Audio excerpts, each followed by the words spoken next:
7, the rest of it. Now, the interpretation. What I'd like you to do, as you consider the book of Daniel, take a sheet of paper after class, whatever, and kind of diagram the book, the chapter 7.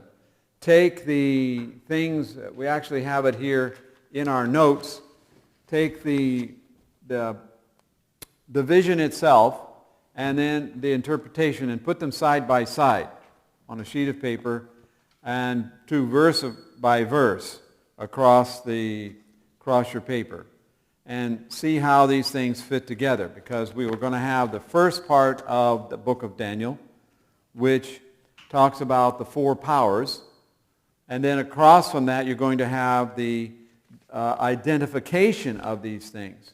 For instance, if we go on our notes, you have your notes in front of you here that I've given you.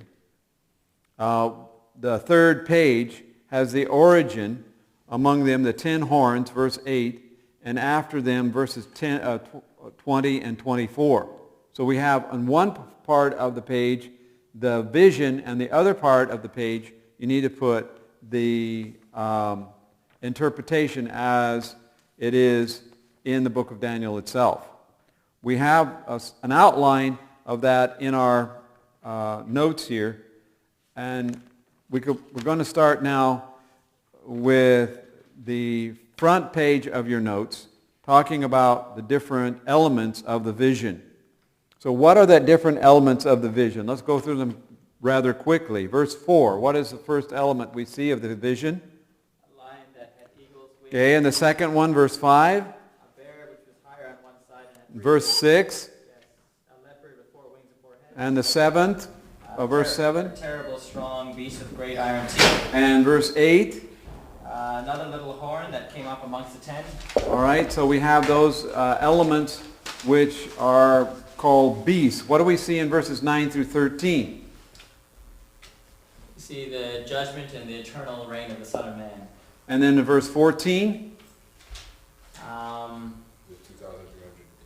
No. No, not yet. That there was given dominion. It's that the kingdom of God is an everlasting kingdom, and it has dominion over all the earth. So we see that, what does this compare to in Daniel chapter 2? Oh, it compares to this stone. That's right. So we see a progression here that we need to connect. What is missing in Daniel 2 that it's emphasized in Daniel 7? The judgment. Why is that? Because in Daniel 2, it's from man's perspective, how they view their kingdoms. And Daniel 7 is from God's perspective. All right. Daniel asks questions in verses 15 through 22. What do those questions relate to? Verses 15 through 22. What do the questions relate to? So the interpretation of the vision by the angel starts out, and I, Daniel, was grieved, and it says he was troubled, and I came near unto the one that stood by. Who is this he stood by? The angel. The angel, and asked him the truth of this, so he told me and made me know the interpretation of things. So we have verse 17, the great beasts which are 4 kings or kingdoms which shall rise up where? Out of the earth. Where do we see them rising up from in the verse 2? Where do they come out of? Verse 2, they come out of the sea. They came out of the sea, but the angel says they come out of the earth. What does that mean? That the sea is symbolic of many people coming up out of the earth. And so we go on and says, but the saints of the Most High shall take the kingdom and possess the kingdom forever and ever. So what does the angel do when he begins telling the interpretation? He summarizes the whole thing. So these 2 verses are the summary of the whole text. And we have here the principle again of repeat and enlarge. Very important principle. You'll see this in prophecy, even in the works of Christ, the words of Christ. Very often, it's a very prominent part of the Bible. And people, when they're interpreting Scripture, they miss this and they get in all kinds of trouble. They try to put things together that aren't consecutive because they are layered on top of each other. So here in verses 17 and 18, he gives the summary of the whole thing. in just 2 short verses. Now, we want to stop just for a moment about this idea of beasts. What is a beast in the Bible? Kingdom. Okay, what is a kingdom made up of? People, ruler, and the political power. The political, but in ancient times until very modern times, all of these powers had something else that went with them. A religious belief. A gods or God or whatever, they had connected with this political power a religious ideas or concepts. We see that from ancient times on until the modern times. When was that changed? With the French Revolution, they tried to throw that off, but actually the French Revolution was something that was influenced by the American Revolution. The French tried to go farther than America did. What did the French try to do? They tried to eliminate religion altogether. The United States just said, the people can have their religion, the government is something else. So we can say that in our time, since 1776 or so, we have a period in church history which we have lived in up until now where the political and the religious were separated. But a beast in its really main concept is the connection or the combination of political and religious power. So it's a political religious entity. Keep that in mind. When you see the word beast in the scriptures, it has to do with an autocratic or authoritarian or dictatorial rulership which combines the two things, the religion with politics. And it's very interesting that if you look at the time in which we live since 1798, we have been living in a time of a very unique period in the history of the world. So we see now Daniel has a question in chapter 7 verse 19. And what is that question? He wanted to know what? Which beast was one that was most concerning to him? The fourth beast. The fourth beast. So we read also, and we understand from chapter 8, that he understood that there would be a kingdom that came after Babylon, and another one after that. But the fourth one was the one that was most interesting to him. And why was it so interesting to him?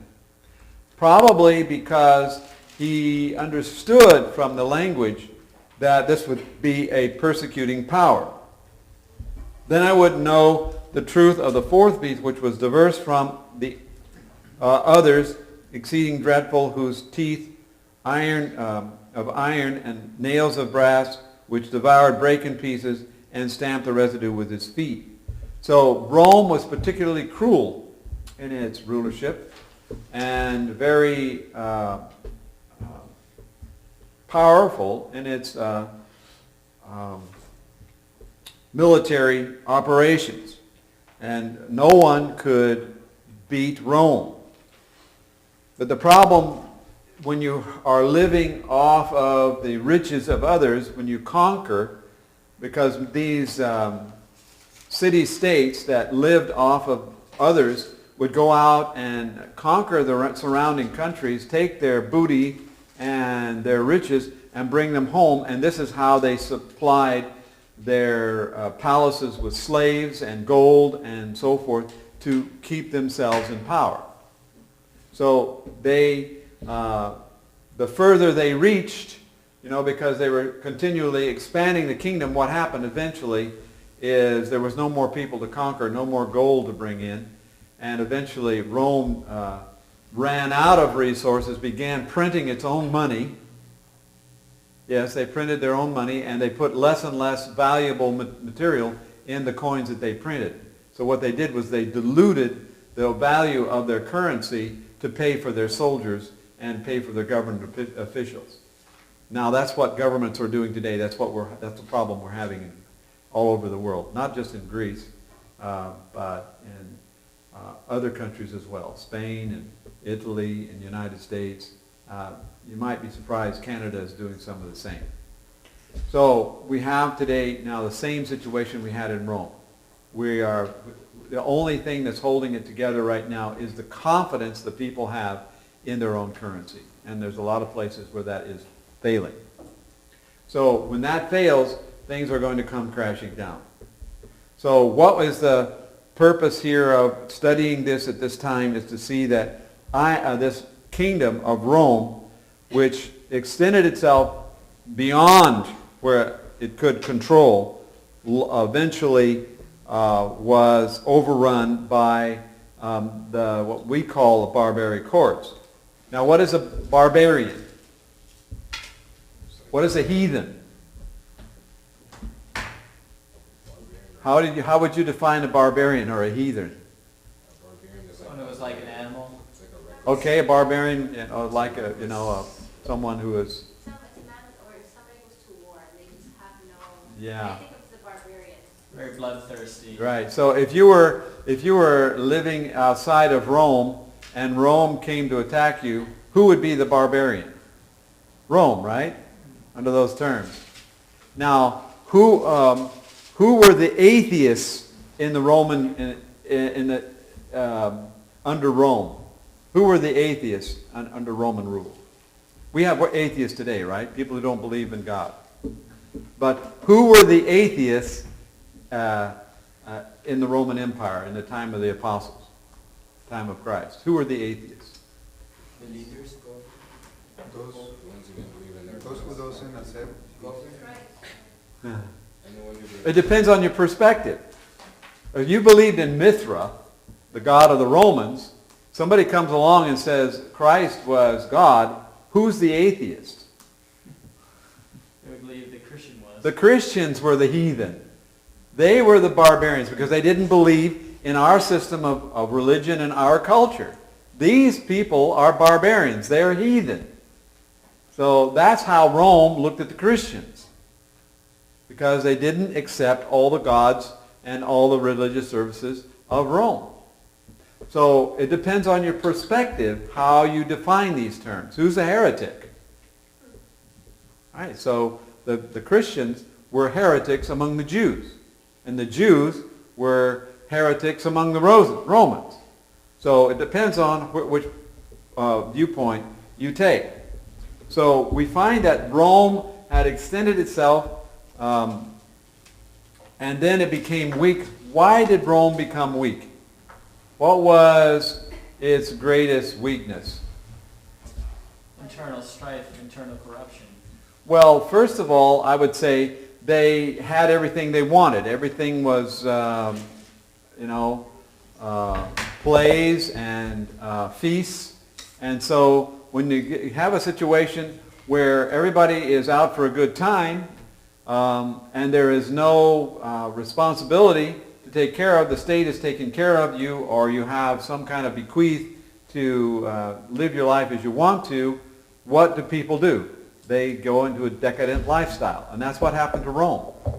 It was a time they were using drugs. They were using, there was a lot of other kinds of things going on. Corinth was very famous as a brothel city because it was right there on the narrow spot of Greece. And instead of going all the way around in the sea, the boats would come to one side and they would transport the stuff to the other side. It was cheaper to do that and a lot quicker than to go around. And Corinth was right there in that truck stop. It was a very immoral city. I don't know if you've ever been to Corinth. I've seen the pictures of nude figures on the walls in Corinth, and that's where Paul worked for quite some time. He wasn't thinking to stay there, but God said, I have many people in the city. And he left Athens and came to Corinth, and he was thinking to go on, but he stayed a year and a half in Corinth and raised the church of Corinth. And we do see some of the effects of the living in Corinth as we read the book of Corinthians. But when we talk about Rome as a country, it was basically decimated by this immorality from within. And so as it was deteriorating, we see that the 10 horns representing the tribes that came in and decimated or took parts of Rome from about 351, and that's the time of Attila the Hun, was one of the first incursions into Rome, and he was scourged to the Romans till Odoacer in 476 when Rome fell. So how long of a period is that? About 120 years Rome fell. In that period of time, it didn't happen suddenly, but by 538 the church was well established in Rome. As we mentioned earlier, Peter was in Rome when he said, greetings from Babylon. That's where he was when he said that. Some people believe that Babylon was still in existence at that time.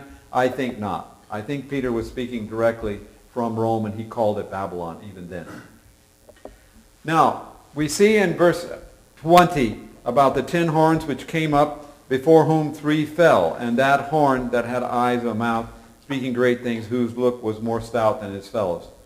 So we find in a period of time that Rome fell after about how many years did Rome exist as a nation? 168 to 476. So we add those two together, we get almost 700 years. 600 plus.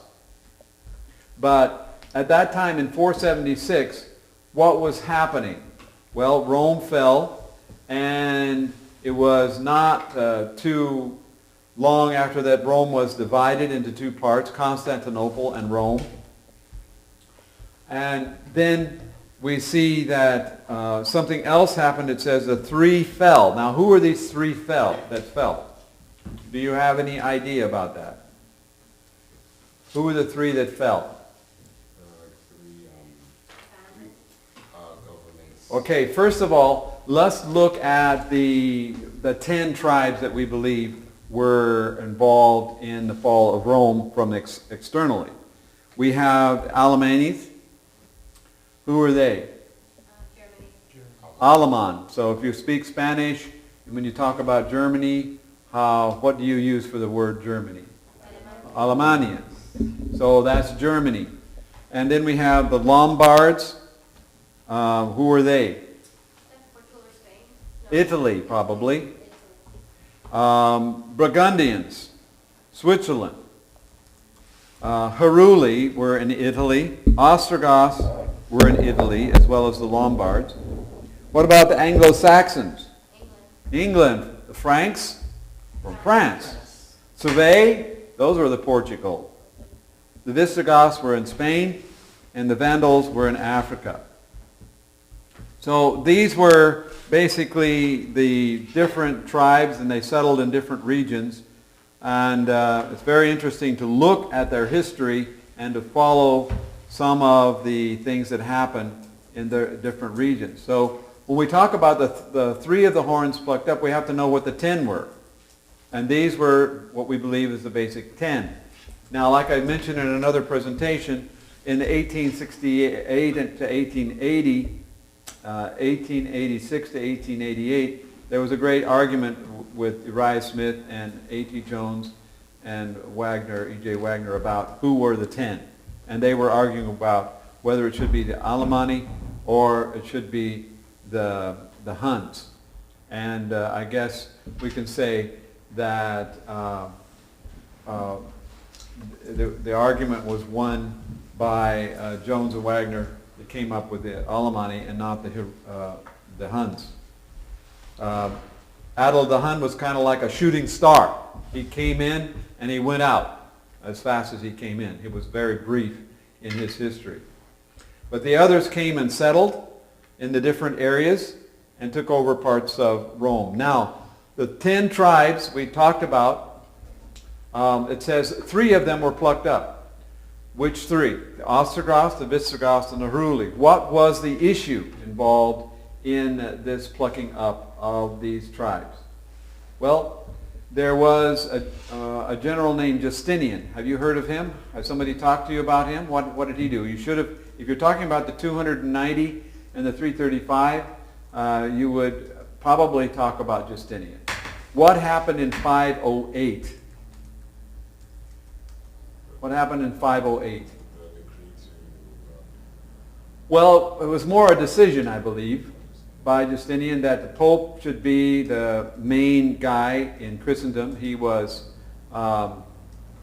decided that he would establish the Bishop of Rome as the bishop of all bishops. But what was the reason for the conflict over the Ostrogoths, Visigoths, and the Heruli? What was the main point?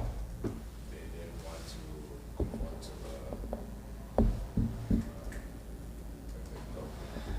Pardon? they didn't want to conform to like what the Okay, there had been a long-standing argument or dissertation or conflict in the Christian church over what issue? Christ. What? They didn't believe in Christ. The nature of Christ. All right, the nature of Christ. What is the belief called where they don't believe that Christ is fully human? What is it called? Arianism. Arianism. So the Ostrogoths, the Heruli, and the Visigoths were believers in were not believers in that Christ was fully human. So this was an argument that has been going on for almost 2,000 years. In fact, it was a big argument also in the Adventist movement.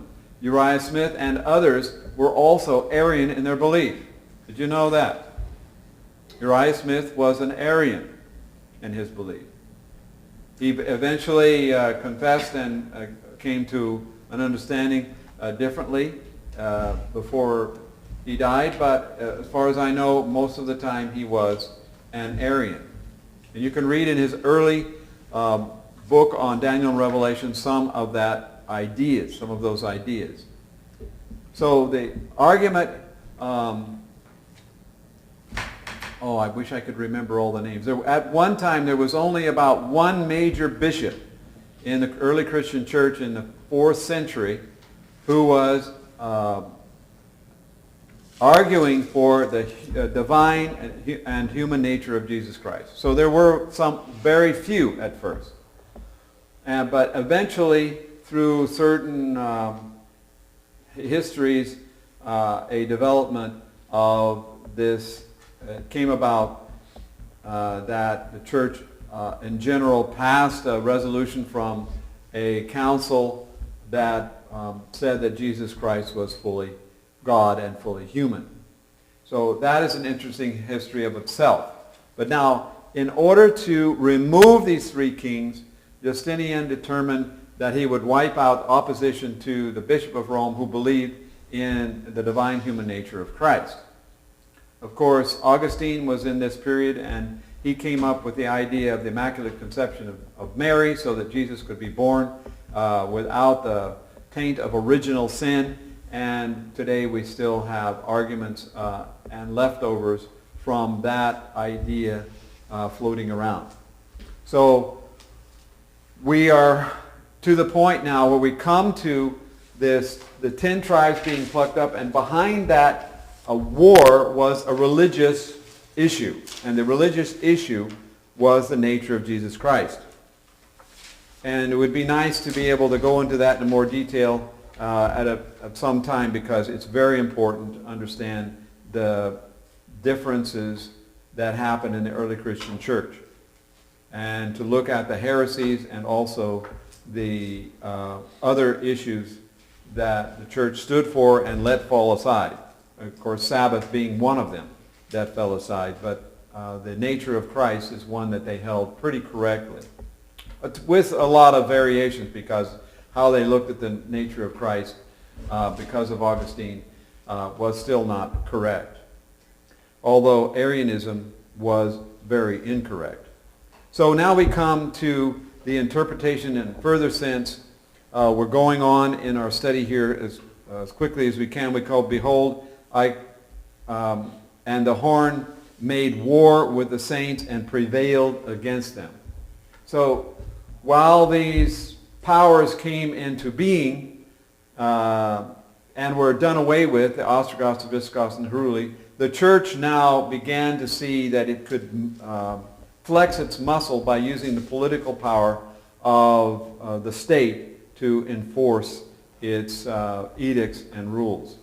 So if we would look in time, in the time chart, and this is not so what we call scientific, but just very interesting. If we would go from approximately the time of Paul's ordination, which was in approximately 48 BC, and we would add 490 years, we would come to where?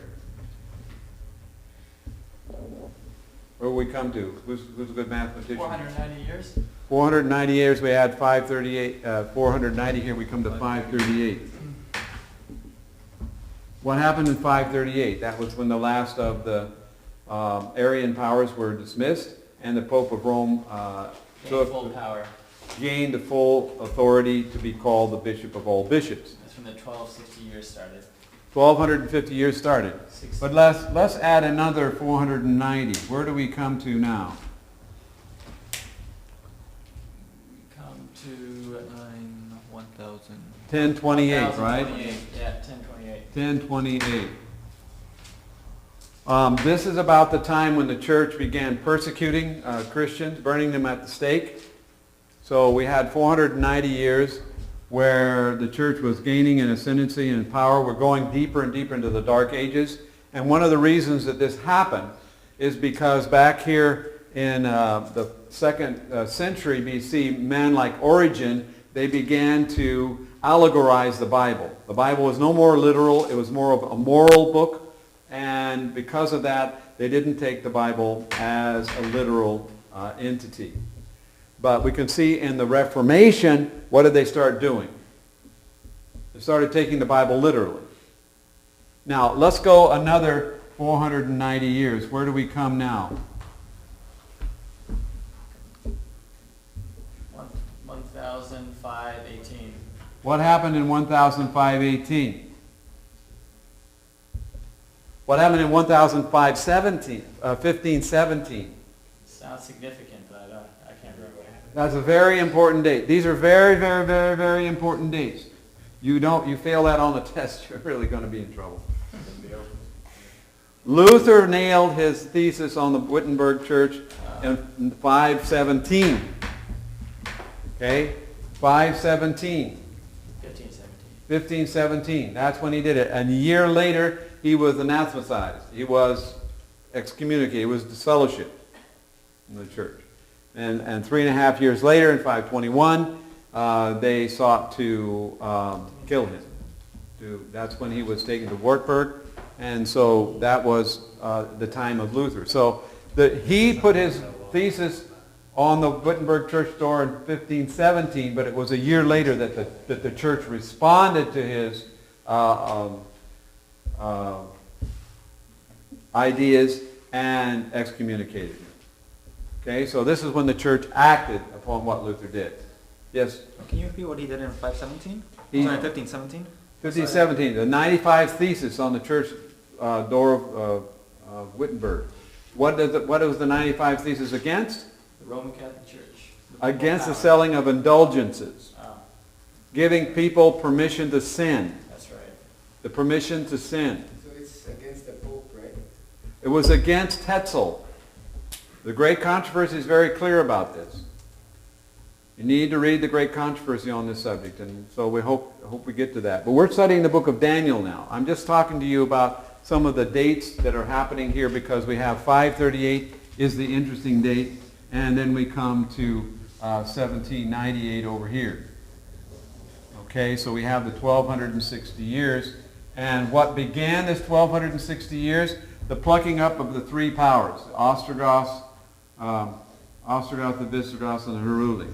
Those three powers were plucked up by that time from 508 when we began the war for 30 years, and then we have the Bishop of Rome being given full power by 538. So that's when these three powers were plucked up. Now, and it says that they shall make war against the servants of God. When was this war taken? During this 1260 years. That's when the war was against the people of God. Now, how many times in Bible do we have a mention of the 1260 days? How many times? You know? 7 times. 7 times. 2 in Daniel and 5 in Revelation. And it's mentioned, what? 3.5 times? Okay, that equals, if you could do 60, 30 months times 3.5 times, you have 30 days a month, and you have 42 months times 42 months.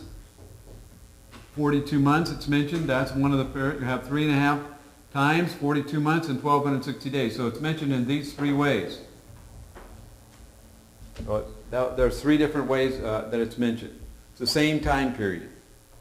So as we look into the chapter here of Daniel, we're going to look now further as we go on into the study of the Word, because we're studying about the interpretation. It says in verse 21, I beheld the same horn made war with the saints and prevailed against them until the Ancient of Days came and judgment was given to the saints of the Most High, and the time came that the saints possessed the kingdom. So here again we have a summary view in the text that the Ancient of Days came. Now, how does that read in the interpretation, in the original vision? Let's go back to the original vision. And I beheld in verse 9, till the thrones were cast down, and the Ancient of Days did sit, whose garment was white as snow, and the hair of his head was pure as wool, and his throne was like a fiery flame, and his wheels as burning fire, and a fiery stream issued and came forth before him, thousands and so forth set before him, and the books were open. And I beheld then, because of the voice of the great words with the horn spake, I beheld even till the beast was slain, and his body destroyed, and given to the burning flame. So, what happens in the order of things that we see here? What is the order? We have the image. We have till the horns come, the 3 are plucked up, and then this one stands in its place. Then what happens? The judgment sets. The judgment sets, and the books are open, and then when is the beast slain? And then the beast is slain, and then God's people possess the kingdom. Is that correct order? Well, sort of. Let's turn to Revelation chapter 19 for a moment and look at something very significant in this point.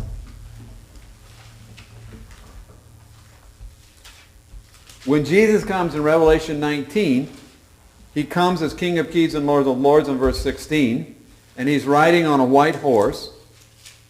And it tells us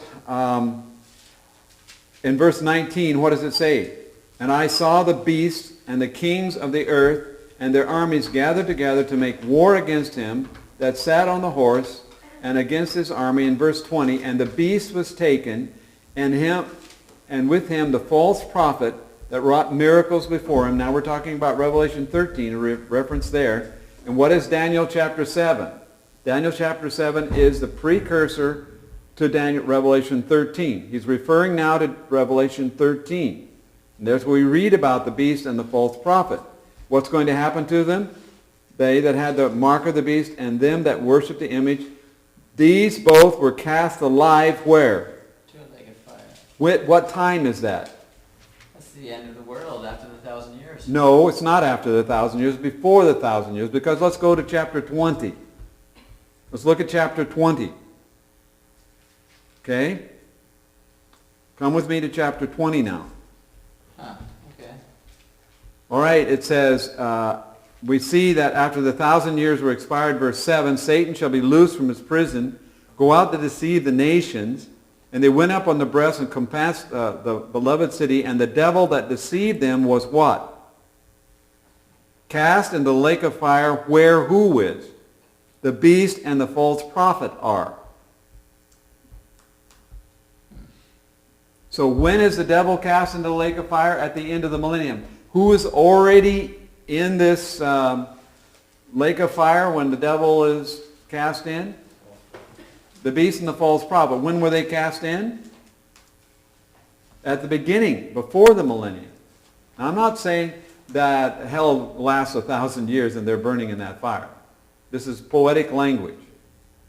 So, when were the systems of man originally established? When were the systems of man originally established? In chapter 4 of Genesis. Who established them? Cain left the presence of God and went east of Eden and built a city. Where is the fourth to the last chapter in the Bible? Chapter 19. This is when the systems of earth, the beast and the false prophet, are destroyed in chapter 19. The fourth to the last chapter in the Bible. Where do we see the beast originally come up? The third chapter of the Bible. Where do we see him finish? In the third to the last chapter of the Bible. Does it make any sense to you? Without the book of Revelation, the Bible would not be complete. But the last chapter and the first chapter are parallel. God putting everything in order. What's the second chapter of the book of the Bible? Chapter 2. Is God giving man paradise? What is the second to the last chapter in the Bible? The restoration of paradise. What is the third chapter? The rise of the adversary. Satan means adversary. What is the third to the last chapter in the Bible? The demise of the adversary. The end of the adversary. What is the fourth chapter of the Bible? The genealogy of Cain. The systems of this earth. What is the fourth and last chapter of the Bible? The end of those systems. So you see, the Bible is a complete book. Sister White says all the books of the Bible meet and end in Revelation. So when we're talking about Daniel chapter 7, that refers to what is in Revelation 13. And Revelation 13 cannot be understood without Daniel 7. And we have to say also that chapters 17, 18, and 19 need to be understood in the light of also of Daniel 7, 8, 9, as well as Revelation 12, 13, and 14. Everything is building upon everything else. So does that help you any in understanding what we're talking about in Daniel chapter 7? We need to have a view of where it's all going and how it's explained in the book of Revelation. Now we come to the most interesting point. And that is this idea that was brought out about a mouth speaking great things and speaking against the Most High. What does it mean here to speak against the Most High? Let's read Daniel chapter 7, 25, because that's where we are. And he shall speak great words against the Most High, and shall wear out the saints of the Most High, and think to change times and laws, and he shall be given into his hand until a times, and the dividing of time. So what is this times, and dividing of time? It's the 3.5 we're talking about here. Time being 1, times being 2, and a half being a half. 3.5 years of 12 months of 30 days per month, 360 days, comes up to 1,260. So we have times, and a dividing of time here. But the judgment shall sit. Notice here it says, after the times, and a half of times, the judgment shall sit, and they shall take away his dominion to consume and destroy it unto the end. So it's very interesting as we take a look at the numbers that are involved here. And we'll do that in a moment. But what does it mean to speak great words against the Most High? We need to turn to John chapter 10, verse 33. John chapter 10, verse 33. What did the Jews accuse Jesus of here in this verse? John chapter 10, verse 33. Accuse him of blasphemy. For doing what? Making himself God. In what way? In forgiving sins, right? John 10, verse 33. We also can read about that in John chapter 5, verse 18. And also when the paralytic was let down through the roof in Luke chapter 5, verse 21, then scribes and Pharisees began to reason, saying, who is he that speaketh blasphemy? Who can forgive sins but God alone? So they accused Jesus of being making himself God by forgiving sins. It says in verse 20, look greater than others. In verse 20, so shall be different from others. Verse 24, religious power with worldwide influence. So this power, again, we point out, had religious overtones. It says he plucked up 3 horns. And we have in our notes here, in AD 34, Emperor Justinian was sent an army against the navy of the Vandals in North Africa and defeated them. In 538, Belisarius, Justinian's general, led an invasion of the Italian peninsula and successfully defeated the Ostrogoths and liberated the city of Rome for the first time in 6 years. And they also put an end to the Arian powers there. The third horn is disputed between the Heruli, who conquered Rome in 476 and were later defeated by the Ostrogoths and eradicated from the Italian peninsula, and the Visigoths, who lived in southern France and were eventually defeated by Clovis, king of the Franks, around 508. Now Clovis has a very interesting history, and he had a great deal to do with this removing of the Arian powers. He himself was converted in 497 or something like that, or 496. And so Clovis, King Clovis, had a part in all of this. So the 3 horns, the Visigoths, the Vandals, and the Ostrogoths, or Heruli, were uprooted and had posed a serious threat to the autonomy to the Bishop of Rome and their theological opposition to Rome's idea about the nature of Christ and divinity, and his divinity, as opposed to the Arian beliefs. So they made war with the saints, it says. The New Catholic Encyclopedia article on on torture in 1252. By the way, the Pope, Pope John Paul II, what did he do?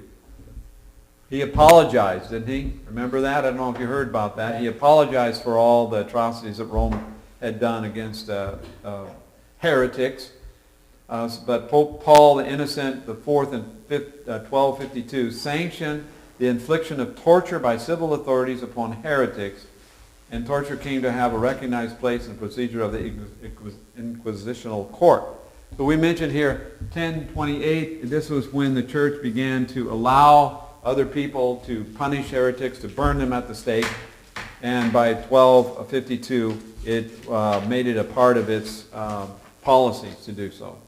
Now, a thing to change times and laws. How do you explain this? This is the most important point in this discussion of Daniel chapter 7.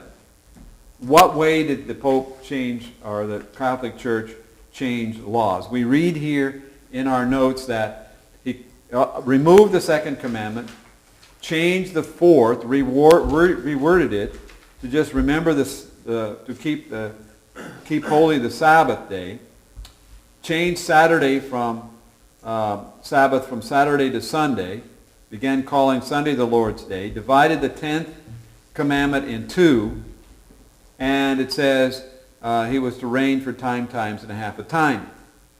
So we figured that out, and we looked at this, and we talked about that. Now, at the end of 1260 days, what happened at the end of the 1260 years? Our notes tell us that General Berthier, under Napoleon, marched into Rome, deposed the Pope, put him in prison, where he died 18 months later. So we find here that in this interesting text here, it says, he shall, I want to read Daniel again, Daniel chapter 7, because it says here that to take away his dominion, to consume and destroy it unto the end. I want to make a particular point here about 1798. If we go back some 210 years from 1798, there was something that happened in 1588. What was it that happened in 1588? This was the time when the Pope hired actually the Spanish Armada to go and bring England back into the Catholic fold. What happened to the Spanish Armada? It was destroyed by by the weather and a very small fleet from England. 10,000 men and many hundreds of ships went to the bottom of the sea. And so this was in 1588. It's interesting that 210 years earlier than that, we come to 1378. And just as a point of reference, what happened in 1378? Wycliffe was translating the Bible into his mother tongue, which was that English of that time. And so we have a very interesting 210-year period between the morning star of the Reformation, the destruction of the Spanish Armada, which destroyed basically the power of Rome to inflict or enforce itself. And if we go 210 years this way, we've had, you might say, for this period of time, we've had a Sabbath rest from the papacy. So we don't know what's going to happen now, but we've already had a time of peace, but we don't know how long that's going to last. It could come to an end very soon. In 1378, what happened again, sorry? 1378 was the morning star of the Reformation. Wycliffe, first English translation of the Bible that we know of. Okay, so we see a very interesting history here. What is repeated 3 times in the book of Daniel, verses 2, 7, and 13? Anybody have the answer to that? What was repeated 3 times in verses 18, 22, and 27? What is repeated 3 times in verses 9, 13, and 22? What were the 3 things that were given to the saints? Do you have any of those answers? Or how many times is the word dominion repeated in the book of Daniel? Okay, compare the uses of the words and who ends up with the dominion? Who ends up with the dominion? The Lord. Pardon? The Lord. Well, The saints. the saints. Now, what did we lose in our fall with Adam? Lost dominion. We lost dominion, didn't we? So the completion of the kingdom has to be a restoration of the dominion of the saints. Is that not correct? So God is rebuilding the kingdom. Now, may I point out as we close our lesson, and I'll give you the paperwork and you fill it out the rest of the lesson. You have it there, and that'll be your homework, what's not done. Fill in those questions we just didn't answer, not right now, and hand that in. That'll be the end because our time is over. But I want to make this point at the end of our lesson. What is the point of Daniel chapter 7? Given the last question we just asked. What is God's purpose? To restore The dominion and man's man's... to his original state. Right? And what do we have to go through? We have to go through a judgment to get there. So the key element in the book of Daniel, and particularly in Daniel chapter 7, is the emphasis on the judgment. That God is going to judge his enemies, and that those who have persecuted the saints, as we will see in Revelation 17 and 18, that in her was found the blood of all the saints from Abel on. So God compares now those who are persecuting powers at the time of the end as guilty of all the death of the saints for all time. But now, likewise, he also puts together all those who had faith in him throughout all time. But the point of the book of Daniel here in this point, in this chapter, is that God is going to restore.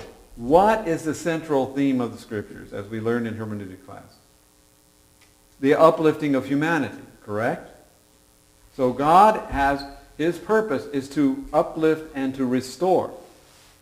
But we must go through judgment. Now, in order to be ready, in order to be a part of this restoration, where must we begin? Where must you begin and where must I begin in this restoration?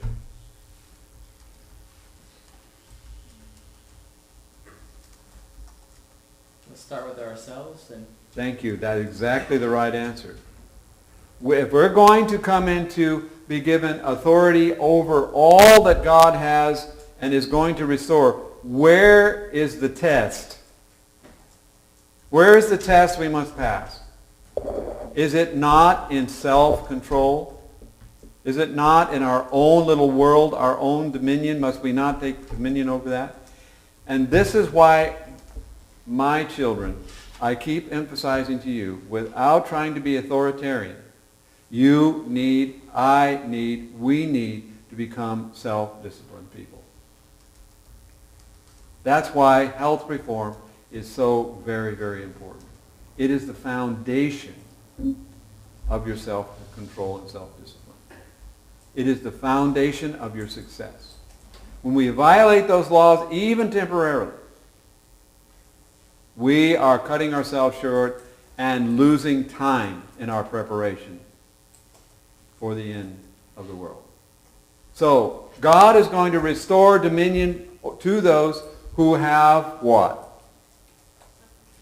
Who have taken their little kingdom and brought it under proper leadership. So let's take this to heart and consider what we're talking about here, because what we're really talking about is personal responsibility. That word is very, very important. And if you look, and when we get to Revelation 13, one of the things that we need to understand, I know our time is over and I don't know if we'll run out of time on the tape, but one of the most important things you're going to understand, if you will please, is that the third angel's message, the three angels' message preached in all the world, giving everyone an understanding of what Christ has done for us and what he wants to do through us. When people see that demonstrated in the lives of his true followers, they will find that they will be without excuse, because God is going to relieve himself of all the responsibility of those who are lost. And how is he going to do that? By giving them the knowledge and also showing them the power of a Christ-filled life. And who is going to reveal that to the world? Is Christ going to come and live here? Is he going to walk the streets of Jerusalem again? Walk the streets of New York? Not literally, but he's going to do it in the person of his saints. And we must learn to allow Christ to have full access to us. By what? By disciplining ourselves and living according to what we know. Because why? God is going to entrust to the faithful the secrets of the universe. And we must first be willing to take care of this little kingdom which we have. So what I'm saying about Daniel chapter 7 is that God is calling each one of us to fit our place, find our place in his perfect plan.